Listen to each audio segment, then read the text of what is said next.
as에 대해서 살펴보도록 할게요. 이번 시험에 as는 그 본문 안에 나오는 as의 쓰임을 먼저 기억하시고 그 다음에 객관식 문제나 주관식 문제를 연결해서 푸실 때 객관식에서 본문에 쓰이는 as가 어떤 as로 다른 예문으로 사용될 수 있는지 그 포인트만 기억하시면 돼요. 작년 기출문제 풀어보셔서 7과 as에 대해서 어떻게 문제 나왔는지 벌써 확인하셨을 거예요. 자, 그럼 as가 왜 중요한지, 왜 이렇게 문제가 나올 수밖에 없는지를 볼 건데요. as는 접속사로서 뜻이 되게 많아요.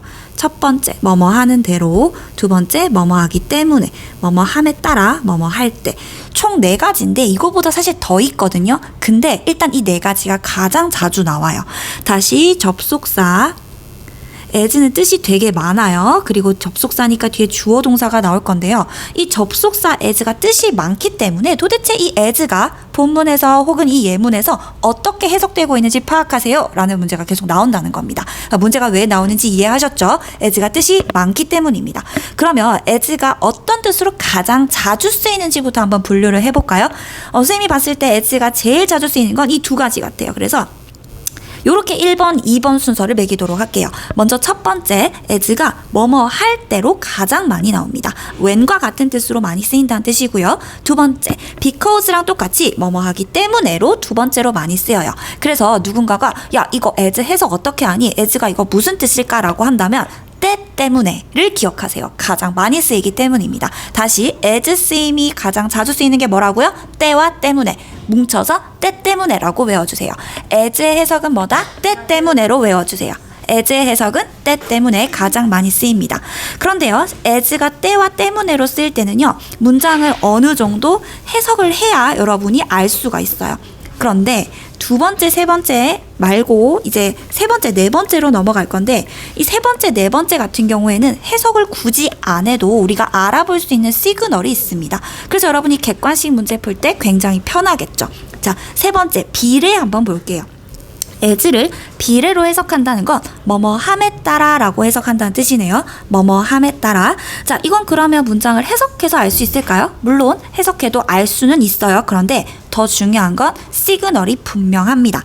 이렇게 이형식 동사가 많이 나와요. 이형식 동사 같은 경우에는 grow, become 요런 동사들이 좀 대표적으로 나올 거거든요. 요런 동사들이 보일 때 혹은 두 번째 시그널은요, 비교급이 문장 내에 있을 확률이 높아요.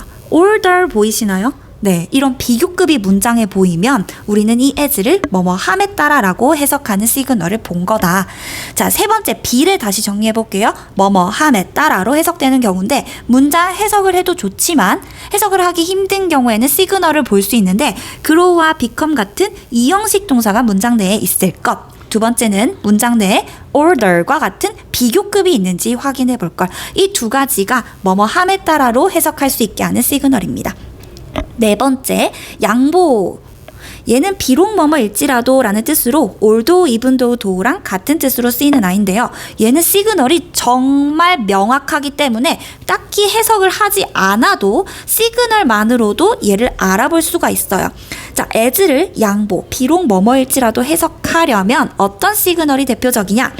형용사가 원래 주어, 동사, 형용사 보어가 나와야 되는데 이 형용사 보어가 갑자기 앞으로 튀어나오는 경우가 있어요. 이렇게 여기 있어야 되는 푸얼이 갑자기 앞으로 튀어나오게 됐다. 형용사가 문장 맨 앞으로 튀어나왔다. 그리고 as, 주어, 동사, 어순이다 라고 하면 이 as는 볼 것도 없이 비록 뭐뭐라도 라는 해석이 됩니다. 기억해 두세요. 자, 좀 전에 as가 앞으로 나가는 경우가 볼 것도 없이 비록이라는 해석이라고 했었어요. 그런데 이 as 말고도 관사가 없는 명사, 왜냐하면 형용사, 명사 둘 다가 원래 보어이기 때문에 보어가 문두로 나가게 됐을 때 as는 네, 비록 뭐뭐라도 라는 해석이 됩니다. 다섯 번째로 가볼게요.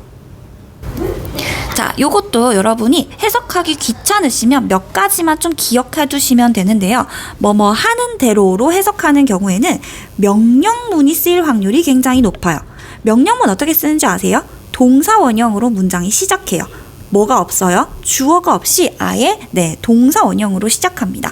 이럴 때 as가 딱 보이면 여러분은 뭐뭐 하는 대로로 해석하는구나로 알아차릴 수 있는데요. 예를 들면 가장 유명한 속담이 있습니다. 기억나시나요? 이거 많이 나옵니다. 로마 법대로 해라. 로마 법대로 해라. 자, 여기에서요. 잘 보세요. 뭐뭐대로라는 해석이 보이죠? 뭐뭐대로라는 해석이 바로 영어로 치면 as를 얘기하는 거고요. 해라라는 게 뭘까요? 당연히 명령문에 들어갈 거고요. do로 시작합니다. do로 시작하고 주어가 없을 거예요. 동사 원형 do, 해라. 로마 법대로 해라. 로마에서는 그래서 뭐뭐대로라고 할 때 as가 쓰일 수 있다는 거. 자, 그 다음에 뭐뭐 하듯이라는 표현은 좀 외워두시면 좋아요. As you can see, as you know 이 두 가지를 암기해 두시고요. 이 두 가지는 그냥 볼 것도 없이 해석할 것도 없이 뭐뭐 하듯이로 해석하시면 돼요. As you can see, 네가 보듯이, as you know, 너도 알다시피 이런 해석이 나옵니다. 자, 이제까지 배운 거는요. as가 접속사로 쓰여서 뒤에 주어 동사가 연결되는 부분에 대해서 봤다면 한 번 더 전치사 as만 보면 이제 진짜 끝이에요. 전치사기 때문에 뒤에 주어 동사가 오지 않아요. 명사가 옵니다. 동사가 오지 않고 명사로 게임이 끝나야 돼요. 이때 as는 아주 다행히 뜻이 딱 하나예요. 뭐뭐로서, 어떤 자격을 나타내는 뭐뭐로서로 끝입니다. 예를 들어서 선생으로서 이 정도.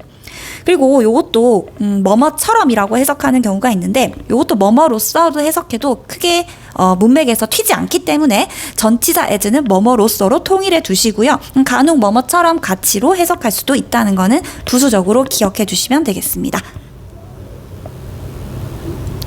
자, 이쪽으로 오셔서 문제 파트 3 어떻게 푸는지 좀 보여드릴게요.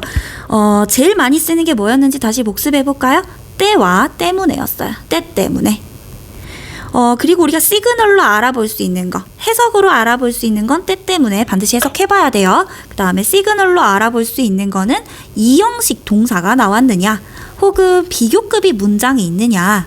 이럴 땐 어떤 해석이라 그랬죠? 한번 생각해 보세요. 그 다음에 또 시그널로 알아볼 수 있는 거, 형용사랑 관사가 없는 명사가 앞에 나오고 as 주어 동사가 나올 때 어떤 해석인지 생각해 보시고요. 그 다음에 명령문이 나왔다. 혹은 우리가 좀 외워둘 수 있는 as you can see 라든지 또 뭐 외워두라 그랬죠? as you know 같은 거 외워두시면 어떤 해석인지 as를 싹 다 정리하셔서 문제를 풀어볼게요. ER 보이시나요? 네, ER 보이면 이거 우리 뭐로 볼 수 있나요? 맞아요. 비교급으로 볼 수 있죠? 비교급 어떤 해석인지 확인하시고 두 번째 문제 한번 볼게요. as 끊었는데 딱히 뭔가 시그널이 안 보인다는 생각이 들 때는 귀찮지만 해석으로 가서 때와 때문에를 넣어보세요. 그리고 맞는 걸 찾아보세요. 자, 3번도 마찬가지 해석으로 넣어서 풀게요. 시그널이 안 보이기 때문에. 자, 4번 같은 경우에 harder 뭐예요? 비교급이죠. 시그널이 바로 보이면 해석할 거 없이 어떤 해석인지 생각해보세요. 이해되세요? 이렇게 흘러가면 됩니다. 그래서 해석을 할 때는 딱 2개, 때 때문에. 시그널로 풀 때는 여러분이 요 3가지만 기억하시면 다 풀 수 있어요. 여기까지 할게요.